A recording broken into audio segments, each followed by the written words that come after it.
What it do?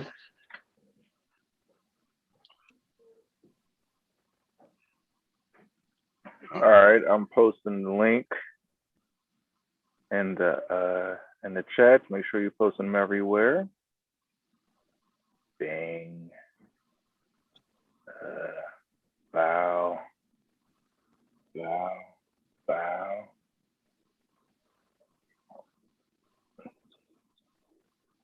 Mm-hmm.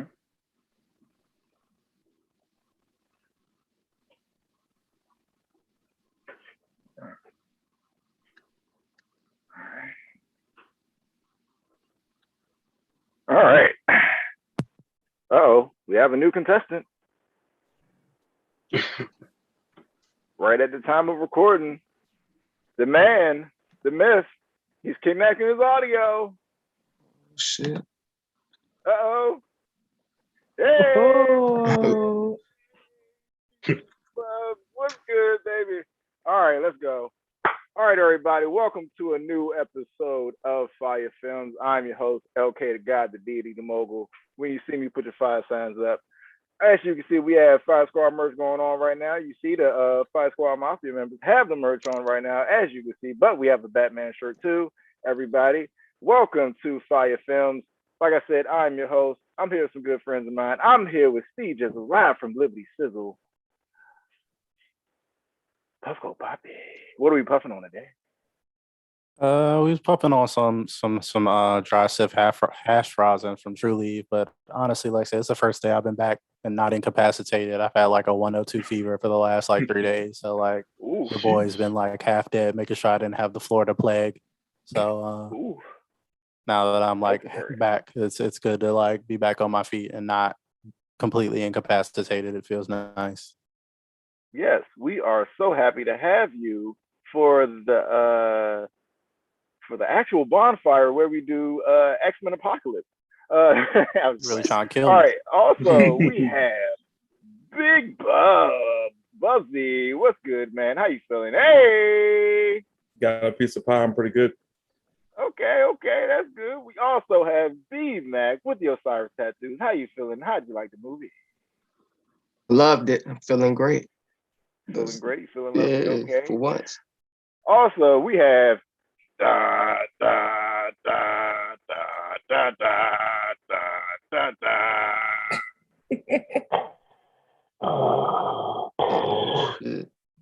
What up? We have Sith Lord in the building, Funko Pop Poppy. That's me. Do we have something to review today? So today's Funko Pop is going to be the Joker from the Batman Hush comics. You know what I'm saying? This is probably one of my only DC Funko Pops. I'm not a huge DC fanboy, but I mean, I don't have anything I dislike at the moment. I'm sorry. But yeah, the Joker. That's a good segue, everybody. If you can see him, he's very distressed by this comment. For the first time on film, on camera, we have Dre in the chat, aka Dre Dreamer, aka D Deuce, aka AC2 Cool. Also, go listen to him and watch him on YouTube at Andre Ravone. Welcome to the show. Thank you. Welcome. Glad to be here tonight. Okay, no problem, man. Thank you for being a part of the Fire Mafia. Thank you for moderating the group chats and just joining all the shows. We appreciate that participation. Do what I can, man. Thank you. But we are here. We have assembled to talk about the Suicide Squad. Now, before we get in depth with it, a couple notes off top. The Suicide Squad was directed by James Gunn, who righted the ship, I think. Let's get into initial thoughts before we break it all the way down. Let's start with Jizzle. Suicide Squad is awesome. This is probably James Gunn's best movie, honestly. I think it's better than Guardians. I think it's better than Super, which is a movie that I like from James Gunn and some of his earlier stuff. I think it goes back to his earlier stuff, which is a lot more violent and a lot darker in its humor. It's funny, but it's like you kind of feel guilty for laughing at the joke sometimes because it's like really dark shit that's funny. And yeah, I just felt like this is the spiritual polar opposite of the original Suicide Squad, which got murdered by studio interference and too many hands in the pot trying to change the tone of the movie, where they just gave James Gunn and like a dying property that they basically tanked, and they were like, here, since we fucked it up so bad, do whatever you want with it. So this man basically got me too'd into a better job, and then still got his old job back with Marvel after that. Like this man just winning. So he just was able to have fun with this movie. They basically say you do whatever you want, kill whoever you want. Like, man, we do whatever, bro. James Gunn this up. Like, make people care about these characters that no one gives a shit about, just like what you did with Guardians. With like a property where people don't really know these obscure characters, and you make them care, which is what my main argument is why this movie is so much better than Black Widow. Because like Black Widow, I had a decade worth of movies to be invested and care about Natasha, and I just didn't care about her in the movie. Like her sister Upstage, there was other stuff in the movie. It just wasn't like, she wasn't that interesting in her own movie. In this movie, they made me care more about Ratcatcher 2 than I cared about Natasha in her own movie. And it's just like, James Gunn's a genius for that. Like a character you didn't give a shit about or even know about existed before the movie becomes the emotional core of a great movie, of a great ensemble cast. Like, that's perfect. And basically a rehabilitation of Harley Quinn. Because I know some people like the Birds of Prey movie. I don't. I think it's stylistically it's kind of interesting, but like compared to the other movies, but it's ass overall. Like, it's not a good movie. But I think this takes those, stylistic touches from Birds of Prey and really puts it in a good story for Harley Quinn. So like, I really love the rehabilitation that they did with Harley Quinn's character. Also, the darker R rating further reiterates that she's like a psycho, and not to be like admired as a hero, but like, no, she belongs on the Suicide Squad. Like, she needs to be in jail. But at the same time, like, there's still development from Birds of Prey and stuff like that. I can go on for like a whole hour about the stuff that I love about this movie. I think it was great. Well, let's go to Bubba. Let's go to Bubba. He kind of perked up when you gave your opinion. Go ahead, Bubba. Oh, I can agree with the Birds of Prey not being one of my favorites, but I did enjoy it because it stayed very true to the whole Harley things happening, sort of like that. That's Harley Quinn in a nutshell. Most of her stories, well, not so much in the New 52, but most of her stories throughout most of like DC has always been just, hey, stuff's happening.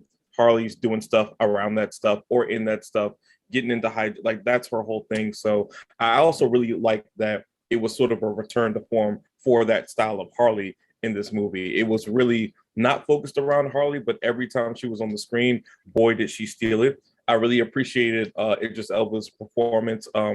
I know Idris Elba came into this going, I didn't want to replace Deadshot, but boy, did you. It was a lot of just, a lot of returning to form for a lot of the characters in it, because I was actually a fan of I'm always forgetting his name because I want to call him Deadshot now.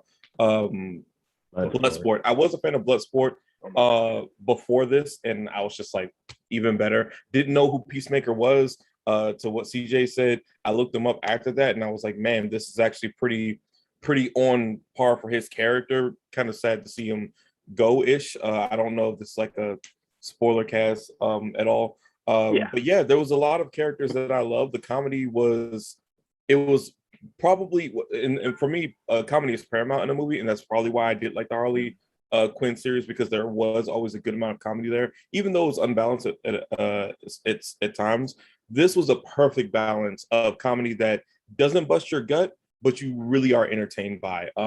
Perfect example, What Happened to Weasel. That was the most entertaining part of the movie at the beginning and the end. I don't care what anyone says. That is my favorite character of the entire movie, just for the fact that he essentially is a grown-up Gerald from Finding Nemo. And yeah, that's my take on this. I thoroughly enjoyed it as well. Each character got their time. And yeah, James Gunn makes you fall in love with strangers. He should do romantic comedies. Nah. All right, let's go to B-Mac. What do you think, man? I agree with everything the two of them said. This is easily the best DCEU movie that they've done so far. Hopefully they can continue this wave they got going from this, but I doubt it. But yeah, I mean, Jeez. I doubt it. Wow. Like they fucked up and lucked into James Gunn, and then it worked out for them. But they don't make good decisions. I ain't even going to get into all of that. But yeah, I mean, I'm hoping, but they're not going to. Yeah. All right, let's go to Dre. I agree with most of the stuff that Phyllis said so far. I felt like it was a perfect balance of gore, some laughs, a little bit of heart in the story. It wasn't too much of anything, but it was great in all the parts that it was good at. I feel like this might be the best DC movie, but I think that's more so because of Warner Brothers and not so much of DC, as a brand. Of course, being a DC fan, I don't want to, put DC under the bus too much. But it was a great film, man. I watched it maybe like 5 or 6 times. So hey. All right, let's go to Funko Pop Poppy. How did you feel about the movie? Hey man, this was by far, in my opinion, top 5 DCEU movies off breaks. Like, well, okay, not DCEU, but DC in general. DC in general. Yeah. There's not really much to go off of EU. But as far as like all DC movies, this is definitely top 5. The roles, everyone killed it. I love the reoccurring characters. I loved how people they didn't care if you were getting off, and there was no ifs, ands, or buts. Like they showed out, especially like that first opening action sequence, man. Like they was just, that's it. Your time in this movie is over. Yeah. But I don't think anyone truly outperformed anyone. Like everyone had their big moments except King Shark, but like, with dialogue, I'm saying like, moments with dialogue where like their acting really shows out and all this and whatnot, and they killed the role that they were in. King Shark is just King Shark. So I mean, like, there's not really like to say about it. So you telling me when he looks at Peacemaker and he goes, "It's you," that wasn't like an Oscar-worthy performance right there? No, not Oscar-worthy. Maybe like Nickelodeon Kids' Choice Award performance. Nickelodeon, he's getting slime. No, I like going there to get Sylvester slime. Slime, bro. Exactly. What about the fake mustache? All right, that is probably on par of with whatchamacallit, Drax and the Invisible Man. That's one and the same. It was great, but the cast was great, the action was great, the violence was great.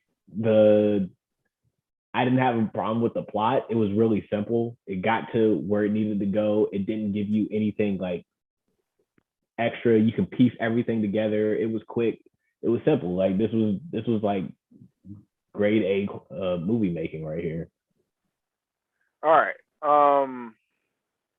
It was grade A movie making, but we also have to talk about let's give it a grade D movie making, which was the original Suicide Squad.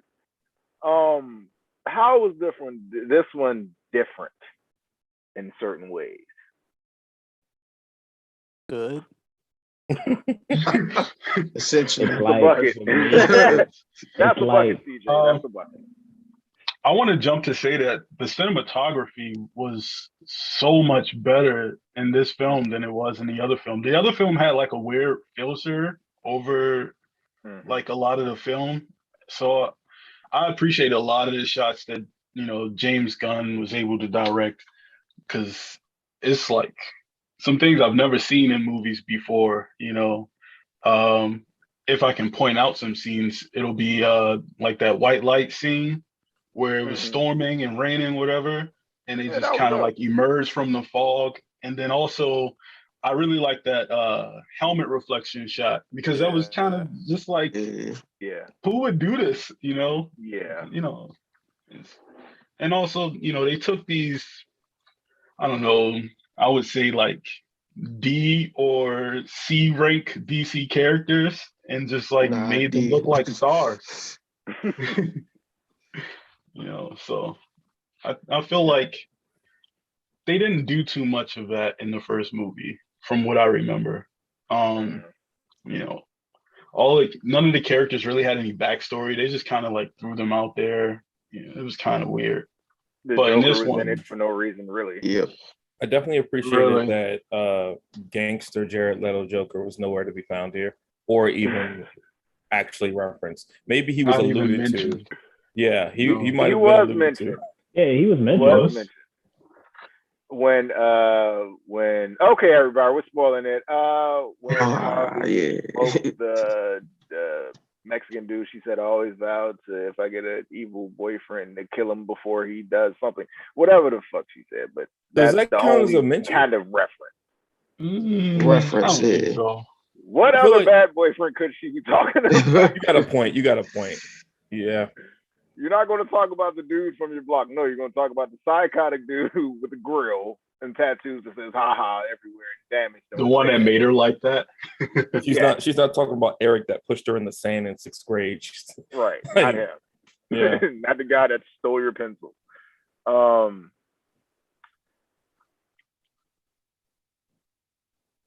All right. I thought he froze. Yeah, I thought you froze. No, I was thinking. I'm sorry. I stopped moving when I'm thinking. Jizzle, the plane landing sequence. What happened to the plane? That joint landed so smooth. I ain't even wake up from a nap. Oh, No No turbulence. turbulence.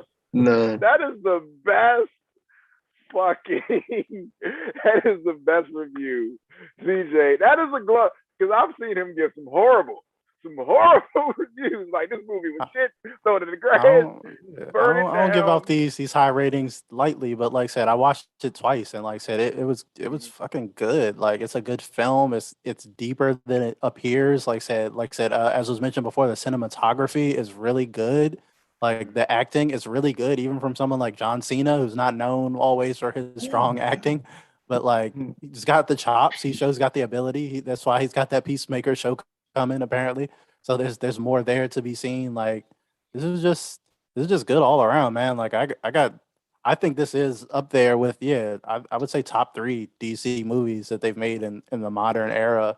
I would go up with like The Dark Knight and Joker and maybe this as like my top 3 DC movies of the modern era. So I mean I think it's that good. Like I think it smacked the shit out of Black Widow and a lot of the Marvel movies, and really it really is refreshing to see something so different with that you could tell had such a little studio interference where they just let the man do his thing, and this is the result without 50 chefs in the kitchen trying to tell them. Again, that's what killed the first Suicide Squad movie, where their screenings and they had sent it to a trailer house to re-edit it, and then like say all the weird filters, and they could apparently cut out a bunch of Jared Leto's garbage performance, and he was mad about that, and then so it was just all this shit going on. And this movie was fun. It made even like Amanda Waller was in her squad were more cartoonishly fun. You know what I'm saying? Like they were like a real bureaucracy. If you know anything about the government, they fuck stuff up constantly, like the weasel thing. It's like nobody checked if he could swim. Oh yeah, somebody just fucking dropped the ball on that. That is totally some government shit. He's Yeah. a weasel. Like, You ever seen a weasel in water? That should have been what somebody said. and the fact All that right. Starro's not the villain of this movie, like the U.S. government and Amanda Waller are the clear villains of this Yes. movie. But I would like to note that if, like Pete Davidson said, is this a fucking werewolf? Like, if you had to sit next to Weasel, you'd be like, what the fuck is... Nah, bro, I can't sit next to Yeah, I'm whatever about to this say. is. Yeah, but He what's so might funny kill about the me. post-credit scene is that he rises under a full moon, like a werewolf, which is like a callback to the joke. It's a full moon on the beach, so it's like Yeah. this is a really clever callback to like, is he a werewolf? Like we don't know what this man is. Like he didn't do anything the whole movie, but He's like a grab. All we know is weasel. that he killed 27 kids. Like that's all we know about him. He's on the He's about to kill some more. Right. Jesus! You gotta remember these guys are villains. But a fun fact about Weasel, he was played by James Gunn's brother, Sean Gunn. Stronger. He was in Guardians of the Galaxy. Yeah. Yeah, he And also they played both- Calendar Man too in the jail. Yeah, he did. Where Yeah. he was He calling plays a Polka Dot lot of Man a small pussy. roles. Mhm. And he looks just like a weasel. So can I? He looks just like it. He looks Yeah. Oh yeah. Okay. looks goofier than I do. Like it's just My favorite thing about Weasel was definitely his sounds. But like, I have a question for everyone. What was your? I guess I don't know whether it should be like favorite or least favorite. What was like the death you remembered the most out of this movie? Because there was definitely plenty of them for plenty of great characters.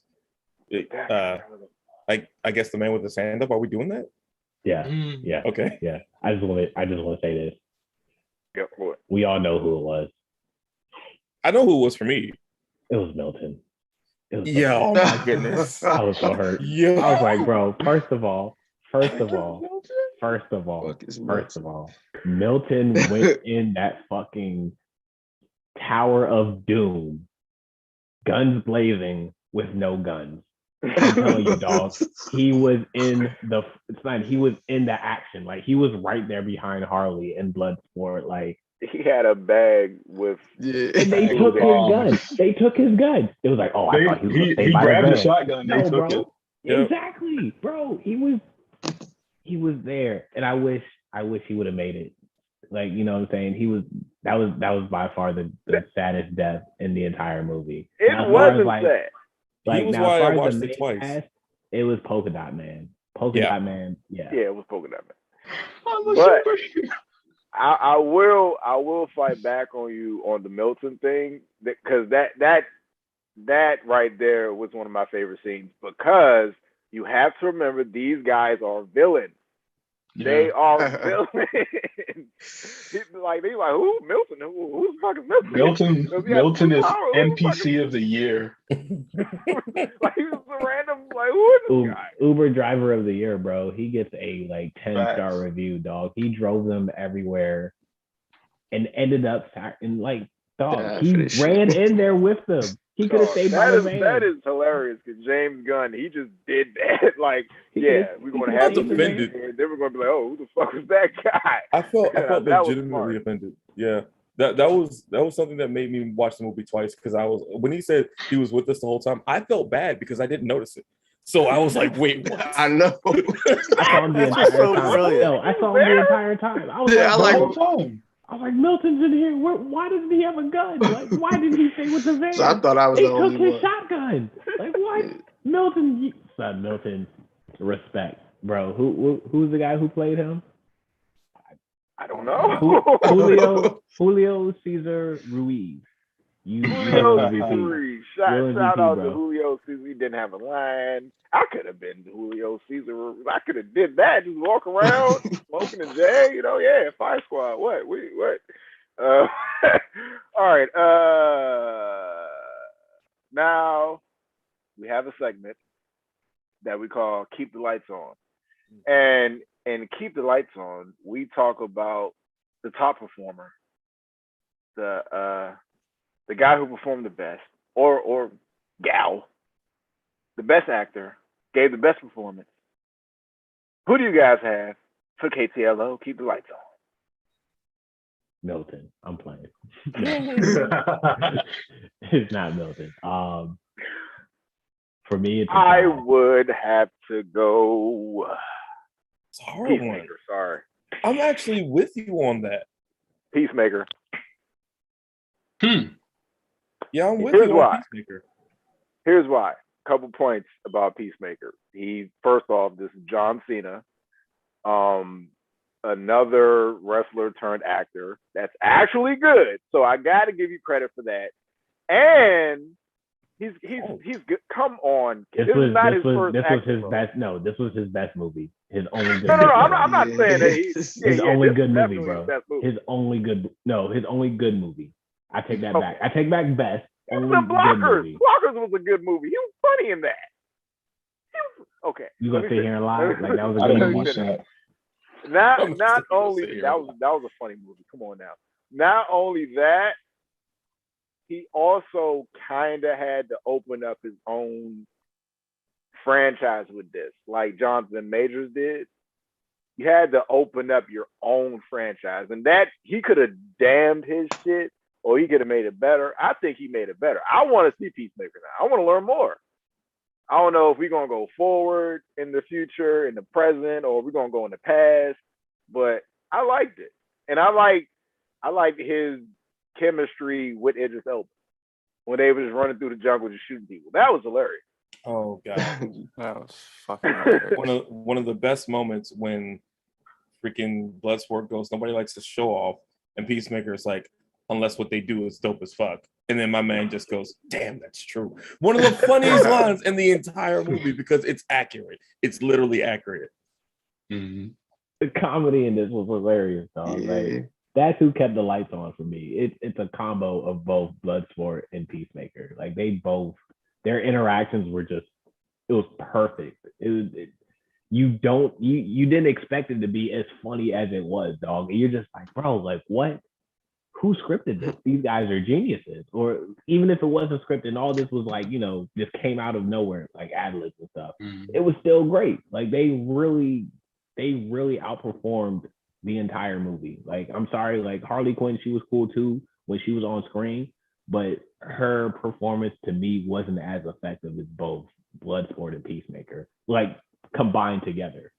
Now, if you're talking like separate and they weren't like, they didn't have that same interactions that they did, it would probably go up in the air to all three of them at the same time. But the Idris Elba John Cena combo, that was it. That's what that movie needed. Yeah. Jizzle, who got the lights on for you? Man, it's a lot of choices, man. I mean, I was gonna go with Sebastian the Rat. I mean, my man was solid through that whole movie. Oh, He man. was so cute. I gotta give it to Sebastian. Man was solid.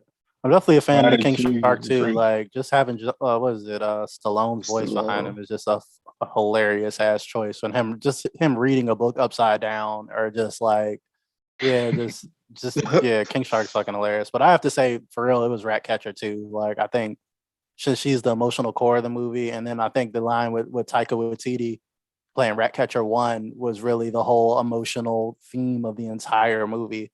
So I think that's the most obscure character on the team too. So I think all those things adding up, I think she kept the lights on definitely, and she was the hero to take out Starro for the most part.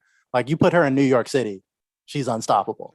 Like she becomes like universal level power. Hey, bro, City. do you know the possums? The possums that hang out in the Oh my god. No, I'm saying the rats over there are the size of possums. Yeah, they're Like, huge. That's what I'm yeah. saying. She goes to New York, man. That's a power buff. Like she in that Dog. joint. Then she could join the Justice League. She's beating everyone. About that motherfucker. She's bodying everyone in New York City. There ain't enough prep time that Batman has for that. Like, what you gonna do with that? What you gonna do with that? There was a rat. I remember. I'll never forget this day. I was in D.C. and I was at a gas station. I was parked by a dumpster, and there's people walking past the dumpster, and all you hear is like what the fuck, like what is that in the dumpster? It was a big ass dog-sized rat in that joint just fucking around. I was like, Jesus. I'm glad I'm not in New York. Like, yeah. You probably would have got dragged into the sewer, bro. So sick as hell. Like, isn't that joke making noise like that? That's so crazy. You would have got dragged into the sewer and nobody would have helped you either. They would have saw it and They just don't been even, they like, don't that even ain't care. that's no business That's of mine. another day in New York City. Right. Mhm. Master Splinter's up to it again. Hey, god damn it. You got to feed the turtles somehow. Y'all killing. That's a bucket. I'm gonna keep track of buckets from now on. Okay. Who else kept the lights on? Everybody gave their opinion on KTLO. Go ahead. I got Bloodsport for mine, and then I have Peacemaker as like a close second. I really, really, really liked like Bloodsport's dynamic because he didn't really come off as a villain, neither did Ratcatcher, but it's just like he had motives for everything he was doing other than just trying to keep the peace. But I believe, the same thing for Peacemaker. his motive was to keep the peace. Just make sure that information didn't get out.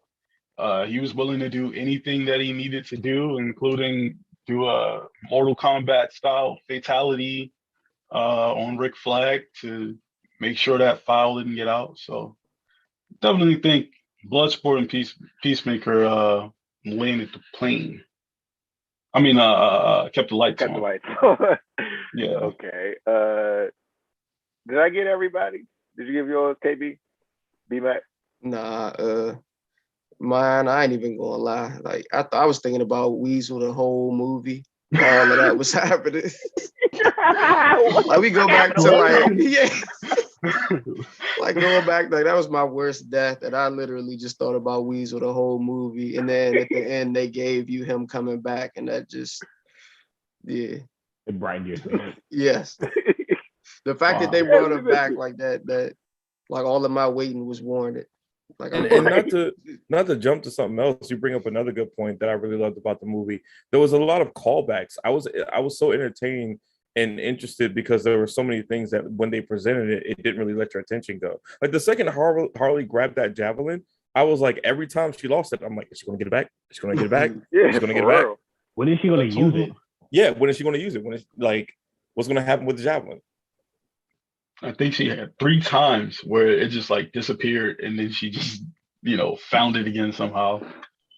So Yeah, and it was all with good purpose. Yeah. Guess we got no Boomerang fans. Like no Captain Nah, Boomerang fans. I'm glad he's out. I'm not gonna lie. What? Let me ask y'all a question. I don't hate him. I just like he's just a dick. I'm just like, geez, like Yeah, he's a dick, but he's like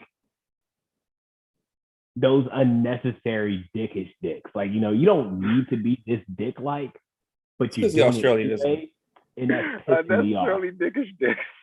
Yeah, I feel man, like they do that to Australian people a lot. It's like a yeah, like stereotype. you can be a dick, that's fine, because Idris Elba, Bloodsport was a terrible father. That dick move, Bloodsport, dick move. But he's not Captain Boomerang, and Captain Boomerang is just, bro. Australians, man. I'm telling you. By the way, the that scene world with down his daughter under, was that amazing. it's giant kangaroos and giant spiders down there that makes them like this. It's survival of the fittest down there. Let me ask y'all this. The first team, how did y'all feel about, because you had Mongol, you had Harley, you had Nathan PDK. Fillion, doing the the detachable. detachable. Weasel fell in the water. He was useless. Pete Davidson got killed. Boomerang got killed with his light up boomerang. Like Savant too. She killed him. What was that? That team was just doomed from the start. Yeah, they were the distraction team. Random people. Yeah, she sent them to die. Including Rick Flag. A couple of those characters got nerfed though, of course. Especially Mongal. Yeah, Mongal, yeah. Yes. Because her father is like a legend in DC Comics. Her father and her brother really, but they're like super strong, almost kind of like Dark Side, but she just only held onto a helicopter and blew up. Like, yeah, if you saw her file too, it said like crimes against humanity and all this stuff. It's like it doesn't seem like she's capable of that after what we just saw. Like, goddamn, like what did she do? And like I said, I'm thinking like you, like her dad is Mongol, the dude who like beats on Superman in his spare time. Like, with no problem. She would be a little stronger. Like, that just kind of, I was like, dog, like y'all just a bunch of, and then talk about. Think about it. Mongal is weaker than Steve Rogers. Think about it. Remember, Steve Rogers held that helicopter. To that building, and Mongal had it all for like 3 seconds and went flying with it. Joyride. And just like once you said that, CJ, like that's the daughter of Mongol, and I was like, that is. Wait, why was she so weak, bro? Like what she.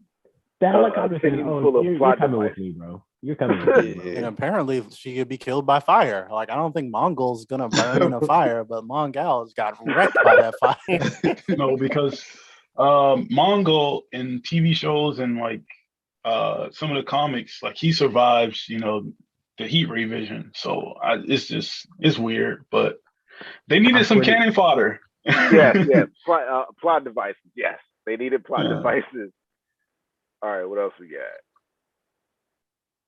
All All right. If you could actually talk about something that you did not like about the movie, what would that be? I know it's a hard thing to think about. What gave you pause or you had reservations about? I got one main complaint. I think Cool. they showed off too much in the trailers. I saw too many of the Yeah, jokes. the I feel whole like a lot of movie. the jokes would have hit way harder if I didn't see them in the trailer. There are a lot of. I think they gave away too much in the trailers, even though, like I said, they kept a fair bit that was surprising. But for the most part, I think they just gave up way too much in the trailers. Like they didn't have faith in the movie, like it would sell, and because of like its marketing strategy and things like that. So I just think they shouldn't have put so much in the trailers, like the whole a lot of the jokes for real, like the boardroom stuff, the stuff where John Cena's asking about the butthole and the starfish and shit, and like all that. Like it's many of the jokes were in the trailer, and I wish I would have experienced them the first time in the movie, and that it would have been twice as funny. I definitely feel like Nanawe got also the Mangala treatment because I know about King Shark and I know that he's a lot more powerful than that. Also, I wasn't a huge fan of the whole obligatory pull a human apart scene because that was about the only. Now, mind you, that looked cool as hell, but that was like the one scene in the entire movie that had no connection to anything as to why they focused on it. Like that was a bit of a jump out of the cinematography. It's like, okay, I'm looking at this for a reason, and like everything else is kind of tying into each other, and like literally all the other scenes except that one. That one was just literally obligatory. This looks cool, doesn't it? And I that was like the only. And me, mind you, I know that is totally me like splitting strands, but that's about the only thing I could say I didn't like about this movie. That was also in the They trailer did too. that shot. Yeah, that was also in the trailer. And I also agree with your point about King Shark, though. But I think they did kind of show his power level, though, because he fell from a building and got like shot point blank by like a whole army full of people. Well, they And showed he his. went on a rampage and ate a dude's head after that. So, like, I think they kind of did hint at his actual power level, that he's on par with like Aquaman in terms of like durability and strength. He also lives in the ocean and is designed for the deep pressure. So, like, a whole army shooting him point blank with AK-47s and then taking an L, I think is a good Yeah. demonstration of his power when he's pissed off and not in his childlike, dumb Stallone mode. Yeah, he also that I both liked that and wasn't super a fan of it because I'm not used to that. I'm used to King Shark being a little bit more rampagey, but like in fact I agree with you, but like him just getting one person, I was surprised by that. I thought it was going to be he was going to run through that crowd and just start tearing suckers up, but for him to just get one guy and then come back, kind of eating the skin off his face like a McNugget. I was just like, For really? the next 3 scenes, he's still chewing on that guy's head. The whole It's time. hilarious. But I saw somewhere, and y'all being DC experts, y'all can tell me whether or not it's true. But I saw somewhere that Nanawe, King Shark, like he's actually more sentient. He actually is intelligent. Like I saw him speak English, and he Yeah. actually gets shorties for some reason. Is that true? Yes. Yeah. Yeah, he's actually able to talk. They dumbed him down a lot for the movie. Like a whole Yeah. lot. Made him more like comic relief. But if you've seen him in like The Flash and other things, he actually usually has motives before he does things. He does rampage really heavily. And also he's a demigod. Um so that's kind of a reason why he's so durable, but I don't know if they actually said that. I know they said where he They was did. from. They did. Yeah, they did Well, allude to that. Yeah, they hinted that some people believe that he is a god, and then I think Waller was like something of a demigod or something like that. Yeah. Yeah.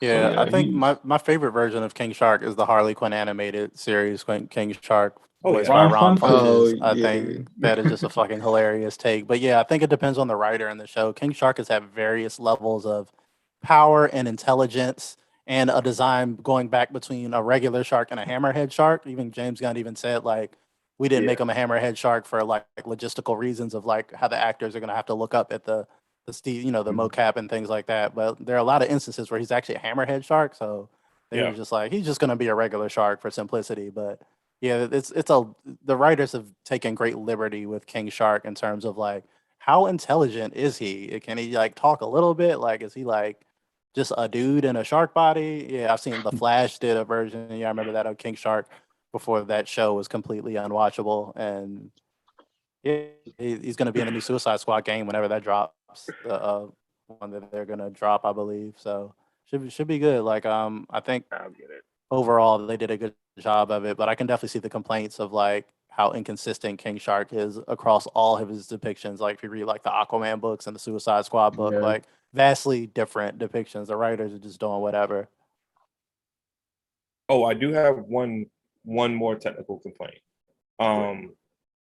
Now this isn't really a complaint because it is par for the course of Harley Quinn, but I just didn't think they would bring this into movies. Harley Quinn gets captured way too much. There are too many times like this is like a rolling thing in the Harley Quinn stories where as soon as she's about to die, they just take her.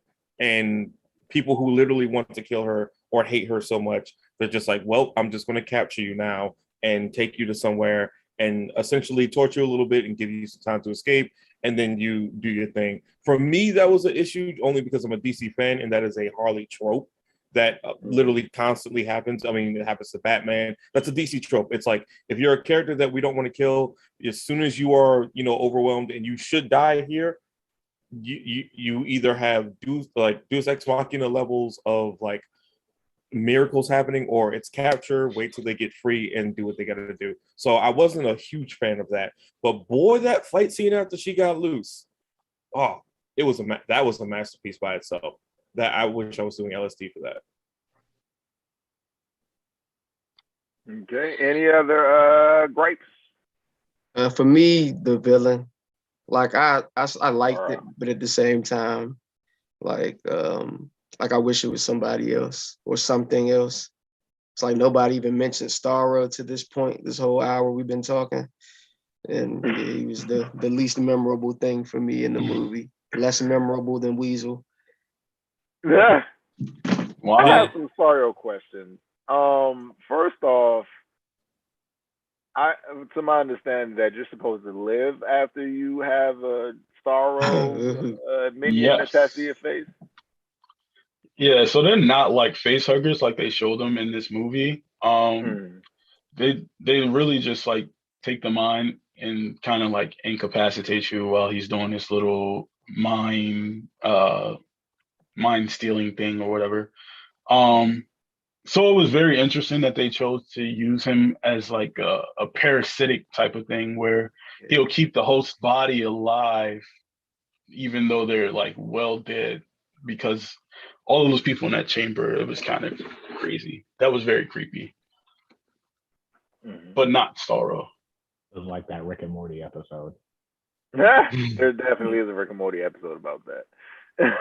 I think I saw it. I didn't like the Harley Quinn running into Starro off the roof thing. I was like, once Starro I saw that fell, shit coming, dog. Yeah, once Starro fell and you saw that perfectly lined It was a ramp. I was like, Harley Quinn is about to run off of this with the fucking javelin. I know it. It's going to happen. And then, bink, here she is with the goddamn javelin. I'm like, wow. I guess.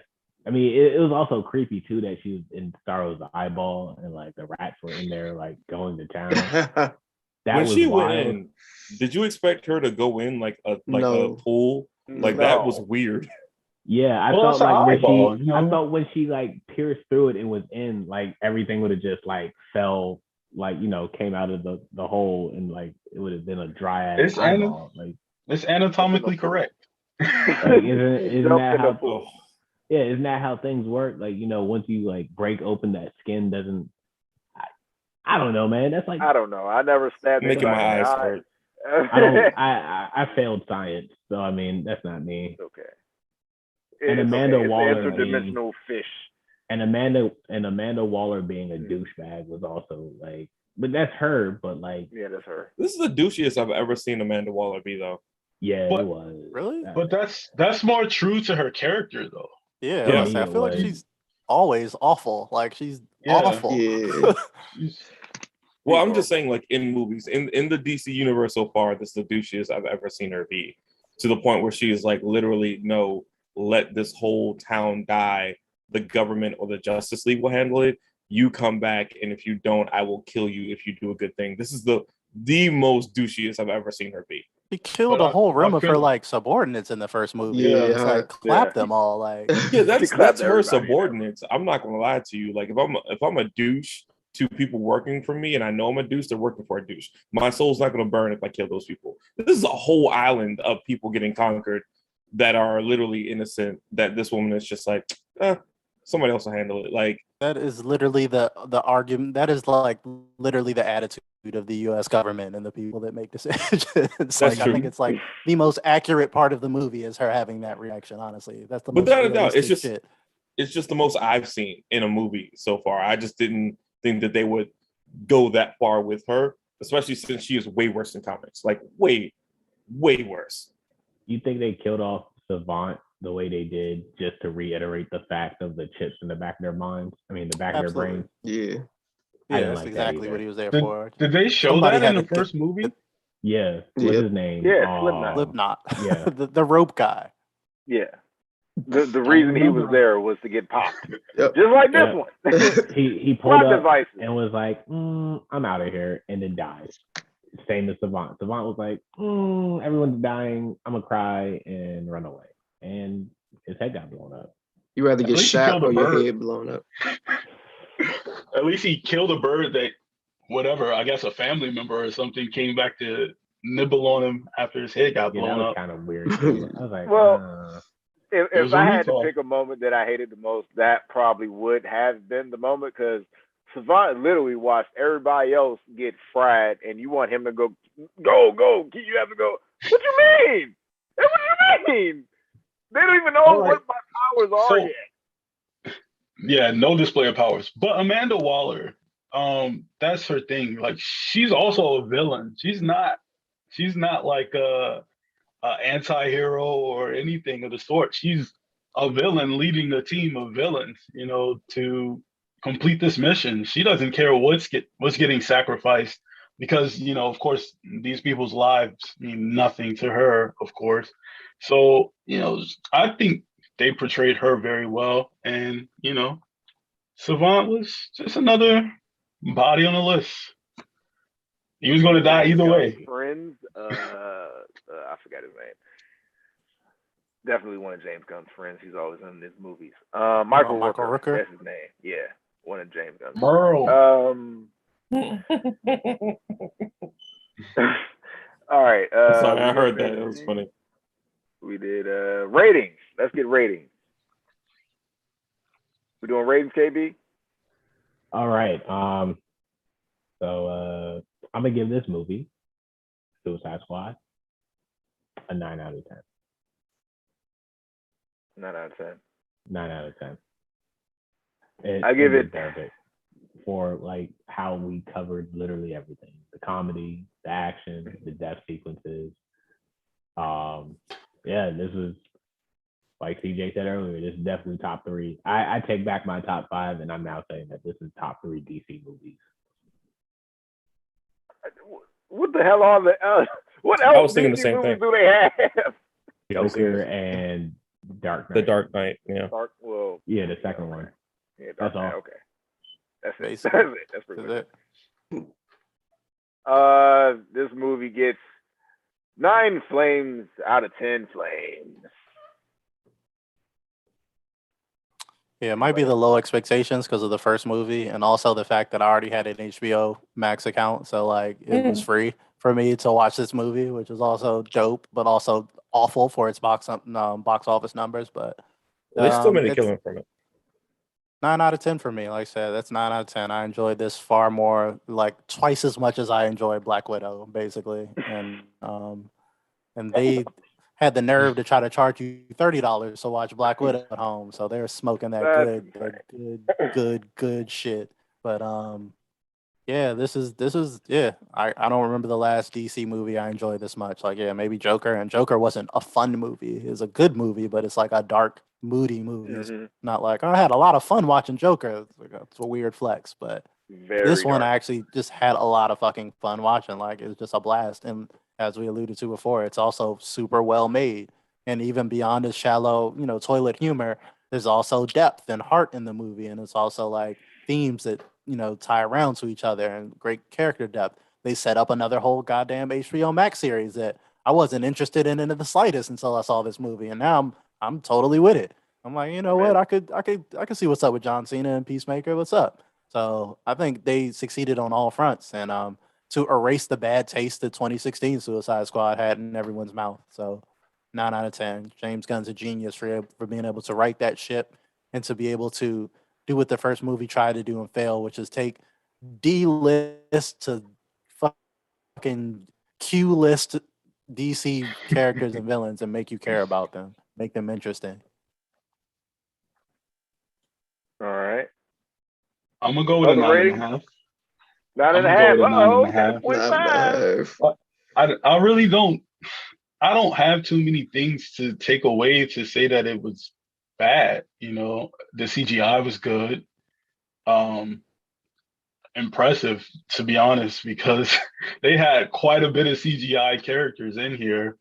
Um, a lot of the scenes were great. The wanted scene, well, I call it the wanted scene, but the smaller bullets joke, like those, it's like little things that all culminate into this great film for me. So, as I said, I watched it 5 times or more actually, but it was awesome, man. I'm probably gonna watch it again. Yeah, I agree. 9 out of 10. I can't believe it's a group of people that like the first one more. Whoa. People been on Facebook talking about this shit all week. The The first had one its was better. merits. Whoa. Really? Whoa. So Ooh, I'm not one of those people, but I've been seeing the arguments in a nutshell. If you are a huge character fan, you liked the first one a lot because the first one's Harley was more Harley than this Harley. And a lot of people liked Jared Leto, just from the fact that like they're fans and they thought gangster Jared Leto was great. And a lot of people just like the I can't remember her name, but the villain at the end, I thought they did her character Enchantress? design. Yeah, Enchantress. The fact that it was what was it, Clara Devine? A lot of people were fans of her. So that's usually Cara where they're coming Delevingne. from. I'm not gonna say it right. Yeah, Cara Delevingne. Yeah, Clara Delevingne, whatever. I just remember her dancing, and I was like, throw this TV out the window. Like, what's happening? Why is she belly dancing right now? And that's just how she moved around. I'm not gonna lie. I definitely enjoyed it a lot. I just don't understand. Like, I'm one of those people who enjoyed the first Suicide Squad a lot. I just don't understand people who enjoyed the first one more than this one.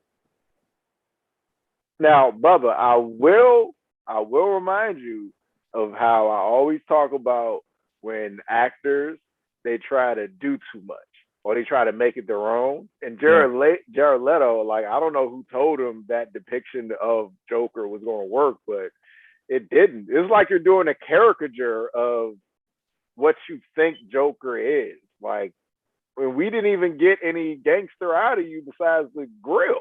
Like, we didn't. You drove a Lamborghini. You like I don't know what else he did. Like Nothing. he was Nothing. pointless, really. All right. That's all the ratings. Oh wait, no, I didn't give my rating. Go ahead. I would say, can I give this 2 ratings? Sure. So my personal enjoyment rating as a movie, I give it a 9 out of 10. Honestly, maybe even a 9.5, because it's really high up there. Like, that's definitely a will watch again, which is very difficult for me to do. I actually don't watch movies repeated times. The only other thing that I would get give that rating to is V for Vendetta. I watch that once every year. But as a DC movie, this is the best DC movie that they have ever made. Hands down, 10 out of 10. I don't think there's a better DC movie than this. I know some people will say that's blasphemy because of the Batman series. As a whole, the Dark Knight series is better than this movie, but it's terrible that 3 movies had to be made to be better than 1 movie. No, go ahead. But like, yeah, that as a whole, I would say that altogether they would be better than this movie. But this movie, out of all time, is the best DC movie I've ever watched. It has everything a movie should have.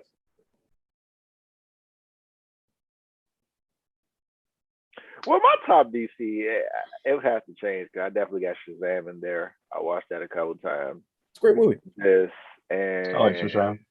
The first Wonder Woman. That's my top 3.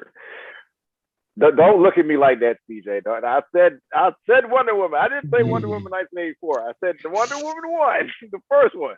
I love the first one. I mean, First one was great. The first Wonder Woman wasn't like that great. I mean, it was a good movie. Cool. It wasn't bad. It was solid. Like that's what I was. Just the last 30 minutes. 2/3 of that movie are really the last good. 30 minutes. Got a little weird. Movie. You got a perfect movie. All right. I don't know about perfect, but it's solid. It's solid. It fell apart at the end. The third act, that jump fell to pieces and tried to crash the plane, but like the plane crashed, but like the niggas were alive in the plane afterwards. That's what happened. No, actually, the plane blew up in the air along with Steve Trevor. And the rest of the passengers parachuted down and probably broke a couple of. Nobody parachuted down. Only Steve Trevor died. Yes, he blew himself up and the film, and he came back as another dude that she took advantage of. Okay, all right. What? That's what happened. You guys ain't gonna say that's what happened. I also have something else you guys ain't gonna say. I'll say it. I have a hot take, everybody, on the way out. We don't even have to talk about it, but there's a reason why Amanda Waller got knocked out by the only Black woman in the room. There's a reason. All right, that's all I got to say. All right, you don't even think about it. Don't even think about it, KG. Don't think about it. Don't rub your chin, Dre. You know why. You know why the random Black woman was there. Because if we have a white woman hit this Black woman, we're going to have a nightmare. We're going to have a nightmare. Yeah. I actually would have thought it would have been the guy, though. To be honest, like the only one, a white really man on the Black one. I'm not saying that it would have been better. I'm just saying that he had more interactions with her than the other character did. And it was like when she did it, it was just so random. That's what makes it stand out more. Like that's all she was there for. That's why you're here. Nasty Black girl is here to knock out the other. Like, come on now, holla if you hear me. All right. Waller couldn't knock a golf ball in the cup, so. All right. I think we wrap this one up, guys. Any lasting thoughts? I wanted to ask a question. Were we gonna talk about What If at all, or no? Just save that for something else? we gotta wait on that one. We have to wait on that one. But I will say it is a great show. I think we're in good hands for the next 50 years. For at least our lifetime, Marvel, we're in great hands. Fantastic show. Really good show. We should reconvene soon. Talk about that. We got to review that soon, guys. Also, CJ, how did you feel about the new Venom 2 trailer? I mean, Carnage actually looks pretty cool on that, but like I'm not into the whole Spider-Man-less Venom universe or the PG-13 Venom. Oh no! Don't tell me that. Yeah, PG-13. I'm just not. I've never been a huge Venom like as a protagonist outside of Spider-Man stories guy. I'm not a Lethal Protector guy. Like I didn't like the first movie at all. It was a bunch of CGI blobs fighting at night. Was pretty much the entire first movie. So like, even though I think Tom Hardy is likable, I think he's a good actor and there's some potential there. But like, I'm not into Woody Harrelson Carnage. I'm not into PG-13 Carnage as he's a savage, brutal murderer. then I don't know how they're gonna pull that off. And yeah, doing an absolute carnage without Spider-Man still feels weird. Venom is intrinsically tied to Spider-Man, like literally comes from the man's suit, so it's really hard to swerve around that for licensing issues and rights to be like, oh, he's into Spider-Man kind of maybe exists in this universe, but we can't mention him or anything because stuff. So I don't know. What was really weird to me is why they didn't just do another Spider-Man for the sake of that universe. Like, it's not like they couldn't. Sony completely owns all the publishing for Spider-Man in general. Like, they could have easily done that. Yeah, you could have like a Miles Morales in live action on one end and Peter Parker on the other end or something like that. They could be creative with it, but at the same time, now they just have to wipe the spider symbol off of Venom and pretend like he has nothing to do with the thing that directly created him, which is just weird still. The hate for Here's my question. What was you all say, KB?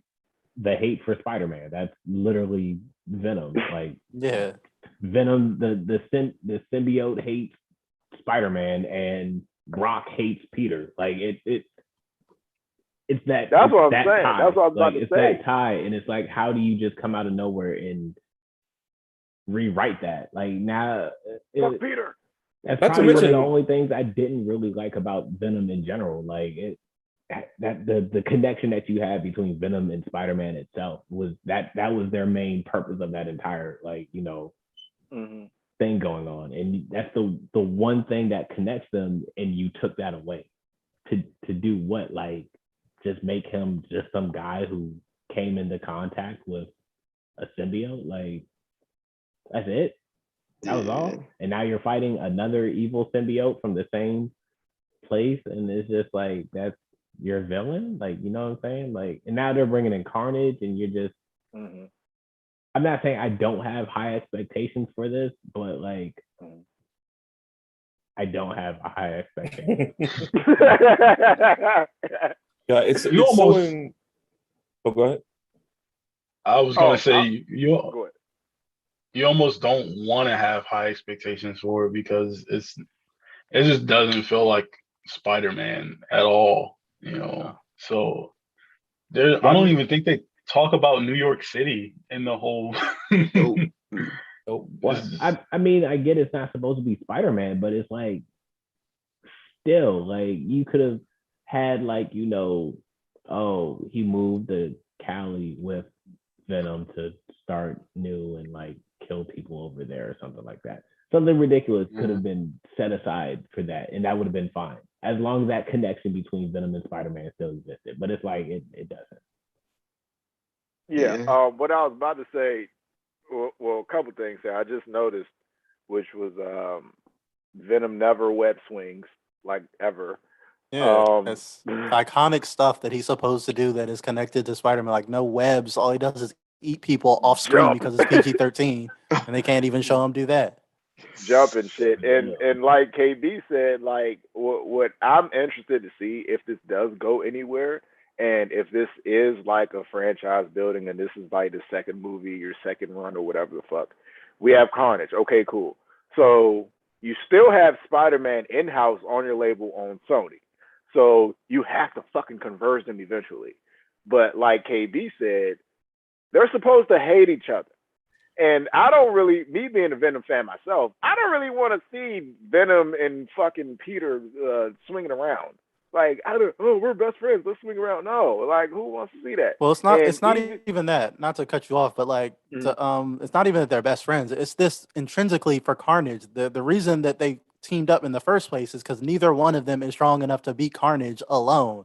So like the whole fact that they teamed up and Venom becomes this anti-hero, lethal protector, is because he has to team up with his arch nemesis Spider-Man to fight a symbiote that is stronger than him and that is stronger than Spider-Man that they can't beat. That's absolute carnage. Like, so it's like, again, when you take Spider-Man out, this movie makes a whole lot less sense because, like, okay, so he's just gonna fight Carnage. It's not like he needs to team up. It's just gonna happen. They're just gonna skip all the build up and the reasons that it makes sense, and they just want to market a movie with Carnage.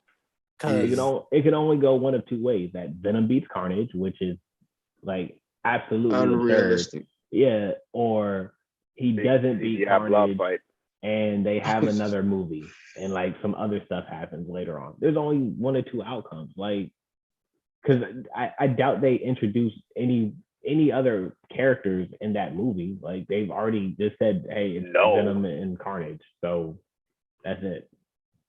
All you got left is no, and I don't think y'all gonna go that big. No.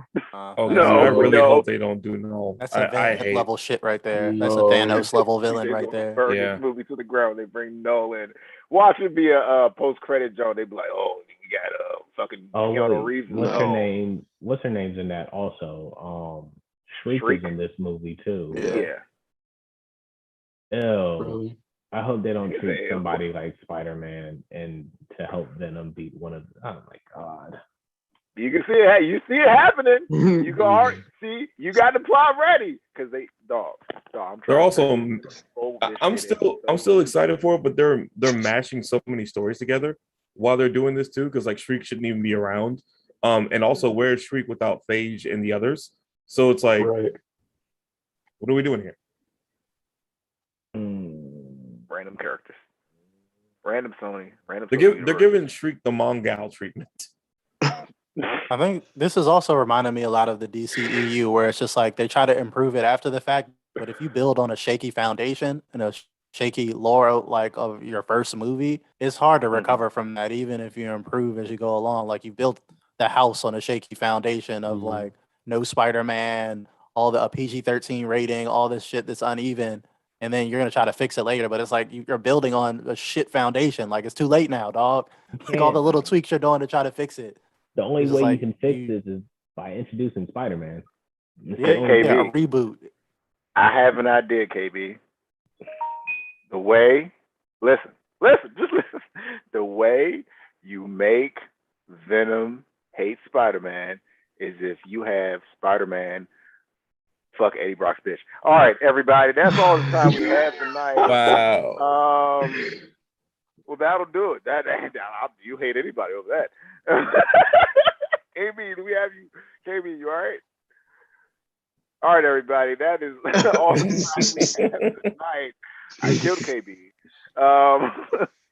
Thank you for joining us on a new episode of Fire Films. I was your host, LK the God, the Deity, the Mogul. Put your fire sign up when you see me. We have 5-star merch available everywhere. Just hit somebody from the 5-star Mafia to come get some.